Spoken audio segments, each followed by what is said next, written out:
తాకట్టులో ఉన్న బంగారాన్ని విడిపించి ఆ రోజున్న మార్కెట్ ధర కట్టి మిగిలిన డబ్బును మీకు అందిస్తుంది కొమ్మూరి గోల్డ్. హాయ్, నమస్తే. నా పేరు doctor hypno Padma Kamalakar, counselling psychotherapist, hypnotherapist, family and marriage health councillor. మా ఇన్స్టిట్యూట్స్ రాజమండ్రి, హైదరాబాద్లో ఉన్నాయి. ఈరోజు మ్యారేజ్ అయ్యాక చాలామంది సెక్స్ పరంగా ఎలా ఉండాలి ఏంటి అనేది తెలియక అయోమయంలోకి వెళ్ళిపోయి డివోర్స్ వరకు వెళ్ళిపోతున్నారు. ప్లస్ అర్థం కావట్లేదు. మ్యారేజ్ అనేది ఈ ప్రపంచాన్ని ఒక అద్భుతంగా ముందుకు తీసుకెళ్ళేది. దాన్ని మనం ఇబ్బంది పెట్టే విధంగా ముందుకెళ్తున్నాం. కానీ మ్యారేజ్ అయ్యాక ఒక వైఫ్ అండ్ హస్బెండ్ ఎలా ఉండాలి ఏంటి అనేది వాళ్ళు తెలుసుకోవాలంటే ఫస్ట్ తల్లిదండ్రులు పెళ్ళి అయిన తర్వాత వాళ్ళిద్దరినీ ఒక 1 year వదిలేసేయండి.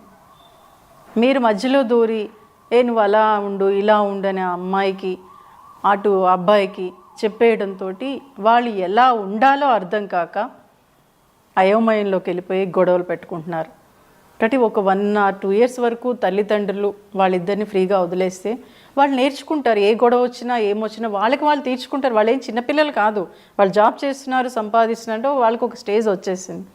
బట్ ఇక్కడ తల్లిదండ్రులుగా మీరు ఇన్వాల్వ్ అవ్వద్దు. అలాగే ఒక వైఫ్ అండ్ హస్బెండ్గా మీరు పెళ్లి చేసుకున్నారు కదా, మీరు సినిమాలు చూస్తూ ఉంటారు కదా, ఒక వైఫ్ ఎలా ఉండాలి, ఓకే అమ్మా నాన్నలు చెప్పలేదు అంటే సినిమాలు చూస్తున్న క్రమంలో ఎలా ఉంటే బాగుంటుంది, ఎలా ఉంటే భర్త అర్థం చేసుకుంటాడు, భార్య అర్థం చేసుకుంటుంది అనేది మీకు మీరుగా తెలుసుకోండి.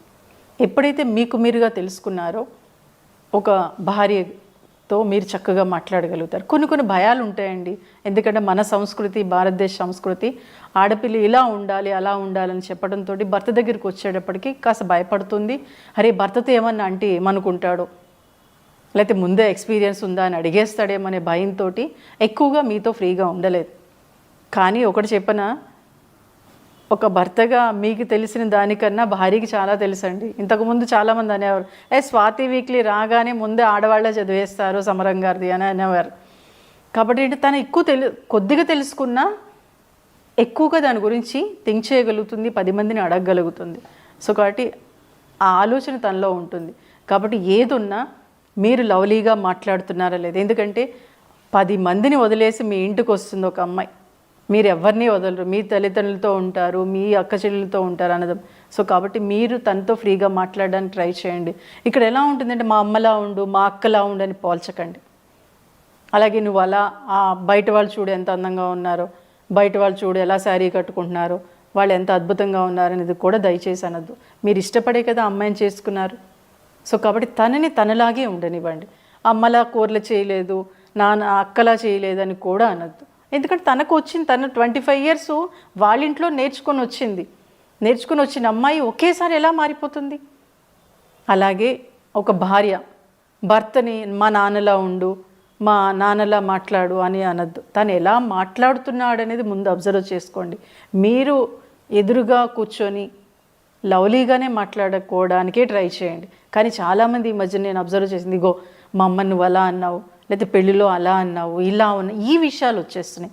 అవి అవసరమా? అవి మీకు తిండి పెడుతున్నాయా? అవి మిమ్మల్ని హ్యాపీగా ఉండేలా చేస్తున్నాయా? లేదు కదా. సో కాబట్టి మీరు లవ్లీగా మాట్లాడుకోవడానికి ట్రై చేయండి. భర్త ఆఫీస్ నుంచి రాగానే భారీ భుజం తడుతూ తిన్నావా, లేకపోతే కాఫీ తాగుదామా అని లవ్లీగా అడగండి. లవ్లీగా మాట్లాడడానికి ట్రై చేయండి. అదే బయట ఆడదాంతో ఎంత అద్భుతంగా మాట్లాడేస్తారండి. అసలు ఎక్కడ లేని కబుర్లు వచ్చేస్తాయి. ఇక్కడ మీ వ్యక్తితనం, మీ సొంతం. సో కాబట్టి ఒక భర్త కానీ భార్య కానీ మీ భర్తతో మాట్లాడేటప్పుడు లేకపోతే మీ భార్యతో మాట్లాడేటప్పుడు వాళ్ళు హ్యాపీగా మనం మాట్లాడే మాటను రిసీవ్ చేసుకుంటున్నారు లేదా అబ్జర్వ్ చేస్తూ మాట్లాడండి. అలాగే మీకు ఇంకా కోపంగా ఉంది, చాలా అనీజీగా ఉందనుకున్నప్పుడు చక్కగా భర్త పక్కన భార్య పక్కన కూర్చొని చేయి పట్టుకొని కాసేపు అలా ప్లెజెంట్గా ఉండిపోండి. అలాగే మీకు కోపంగా ఉన్నప్పుడు హ్యాపీగా పడుకోండి. మార్నింగ్ లేచినప్పుడు ఇద్దరు కలిసి రావే కాసేపు బయటికి వెళ్దాం, పని ఉందని అని భార్య అందనుకోండి, సర్లే నేను నీకు హెల్ప్ చేస్తాలే అని చెప్పండి. అలాగే ఇద్దరు కలిసి అప్పుడప్పుడు అంటే చాలామంది ఏంటంటే పెళ్ళి అయిపోయి పిల్లలు పుట్టేశారు, ఇంకా మాకు సెక్స్ కోరికలు ఏముంటాయని అంటారు. ఏం కాదండి, హ్యాపీగా ఎక్కడికైనా వెళ్ళండి. ఇద్దరు కలిసి ఒక అద్భుతమైన ప్రపంచాన్ని సృష్టించుకునేది మీ చేతుల్లోనే ఉంది. ఓకే, నేను చాలా వీడియోస్లో చెప్పాను, ఇప్పుడు కూడా మరలా చెప్తున్నాను. ఇద్దరు కలిసి స్నానం చేయండి, ఇద్దరు కలిసి చక్కగా బయటికి వెళ్ళండి. ఎక్కడికి వెళ్తారో మీ ఇష్టం అది. ఓకే, ఎప్పుడైతే కలిసి స్నానం చేశారో ఆ వాటర్ అలా మీలో పడుతూ ఉన్నాయో మీ ఇద్దరి మధ్యన అటాచ్మెంట్ అనేది మరింత అద్భుతంగా ఉంటుంది. అలాగే చాలామంది జెంట్స్ ఏం చేస్తారంటే, అరే నా భార్య నాకు సహకరించట్లేదు, ఇష్టమైన భంగిమలో ఉండటం లేదు అని చాలామంది జెంట్స్ కంప్లైంట్ చేస్తూ ఉంటారు. బట్ మీరు అసలు చెప్తేగా మీ భార్యకి, బయట దానితో చెప్పినప్పుడు మీ భార్యతో మీరు ఎందుకు చెప్పరు? కాబట్టి మీ భార్యతో మీరు తన స్నేహపూర్వకంగా చాలా ఫ్రీగా మాట్లాడడానికి ప్రయత్నం చేయండి. ఎప్పుడైతే అలా ప్రయత్నం చేశారో తను కూడా ఇష్టపడచ్చు. అంటే కొన్ని భంగిమలు భార్య ఇష్టపడకపోవచ్చు, అప్పుడు మీరు స్మూత్గా సున్నితంగా చెప్తే తను కూడా యాక్సెప్ట్ చేస్తుంది. అలాగే ఏంటంటే ఎప్పుడూ కూడా ఎలా ఉంటుందంటే, పూర్వం పెళ్ళయిన తర్వాత హనీమూన్కి అని చెప్పేసి ఇప్పుడు కూడా ఎక్కడెక్కడో ఊటీ కొడైకెనాల్ ఏదో మంచి మంచి ప్లేసులకి లేకపోతే యూఎస్ఓ ఇలా పంపించేస్తుంటారు. అది కాదు. చక్కగా గుళ్ళకు వెళ్ళండి, పురాతనమైన గుళ్ళకు వెళ్ళండి. ఒక వైఫ్ అండ్ హస్బెండ్ ఎలా ఉండాలో భంగిములతో సహా గుళ్ళ చుట్టూ అవి చిక్కు ఉంటాయి. ఎప్పుడైతే ఆ గుడులకు వెళ్ళారో ఒక భార్యాభర్త అవి చూస్తూ ఉంటారో వాళ్ళ కోరికలు అనేవి పెరుగుతూ ఉంటాయి.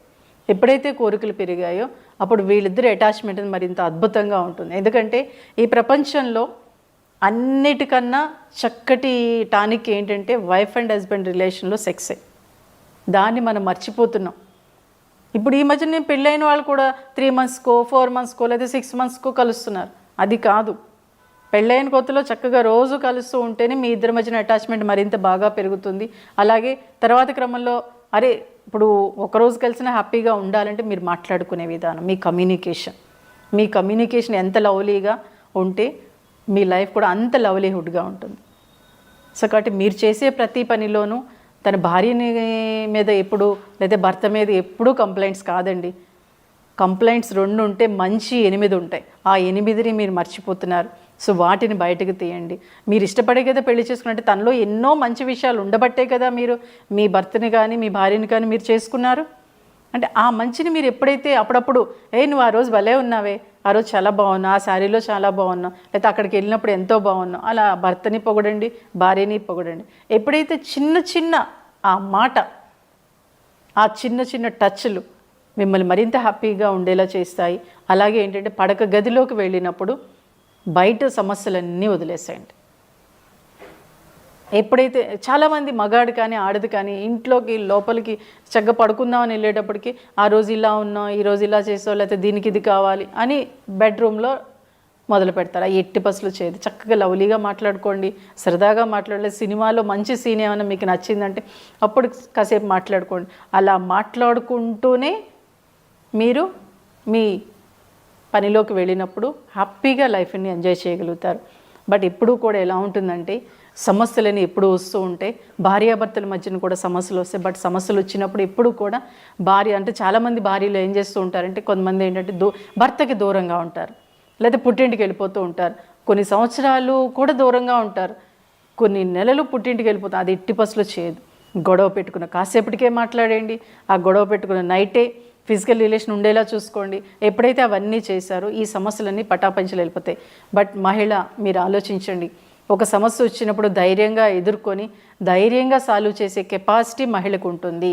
సో కాబట్టి మీ ఫ్యామిలీలో మీ వైఫ్ అండ్ హస్బెండ్ మధ్యన సమస్యలు ఏమైనా వస్తే మీకు మీరుగా సాల్వ్ చేసుకోండి. థర్డ్ పర్సన్ ఎంటర్ అవ్వకండి. మీరిద్దరే కూర్చొని సాల్వ్ చేసుకోండి ఏ సమస్య వచ్చినా కానీ.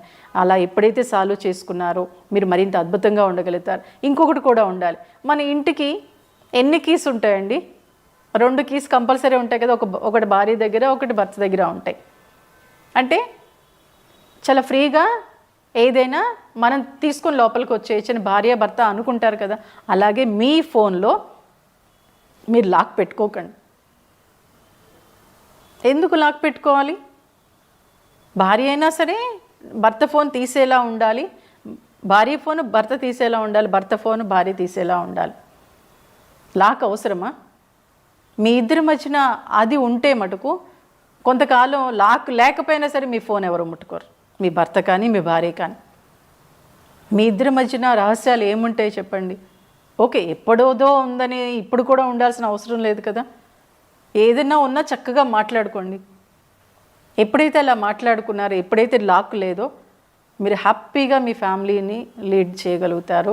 అలాగే భార్యాభర్తల మధ్యన కొన్ని విషయాల్లో ఏది బాగుంటుంది, ఏది మంచిగా ఉంటుంది, ఏది చెడుగా ఉంటుందని మీకే బాగా తెలుసు. దాన్ని అద్భుతంగా ముందుకు తీసుకెళ్ళాలి. ఎందుకంటే శ్రీకృష్ణుడు అంతటి వాడే భార్య ఒకసారి వచ్చి అదే ఫంక్షన్కి వెళ్ళాలి అంటే, నాదా ఇన్ని చీరలో ఏ చీర కట్టుకోను అని అంటుంది. అప్పుడు ఏం చేస్తాడంటే ఒక చీర తీసి ఇస్తాడు. పాపం ఎంతో హ్యాపీగా వెళ్ళిపోతుంది రుక్మిణి.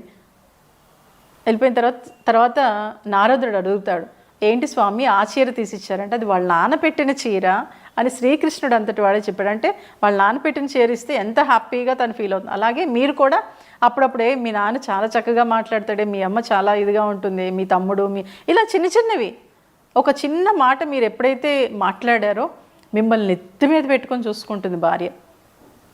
సో కాబట్టి ఫిజికల్ రిలేషన్కి ఎప్పుడు దూరంగా ఉండదు భార్యాభర్తలు. అలాగే మీ కమ్యూనికేషన్ సరిగ్గా ఉండేలా చూసుకోండి. మీ టచ్ కూడా అప్పుడప్పుడు చిన్న చిన్న లవ్లీ మాటలు మాట్లాడుకోండి. ఎందుకంటే మీరు భార్యాభర్తలు, బయట వాళ్ళు కాదు. మీరు మాట్లాడుకు ఇంకెవరు మాట్లాడతారు? మీ భార్యతో మీరు బాగా మాట్లాడండి, మీ భర్తతో మీరు బాగా మాట్లాడండి. అప్పుడప్పుడు చిన్న చిన్న చిలిపి కోరికలు. ఎందుకంటే కిచెన్లో భార్య ఉన్నప్పుడు వెనక నుంచి భార్యని వాటేసుకుంటేనంటే చాలా హ్యాపీ ఫీల్ అవుతుందంట. మీరందరూ చేస్తారు. మీ భార్యాభర్తలు హ్యాపీగా ఉంటారని ఆశిస్తూ థ్యాంక్ యూ.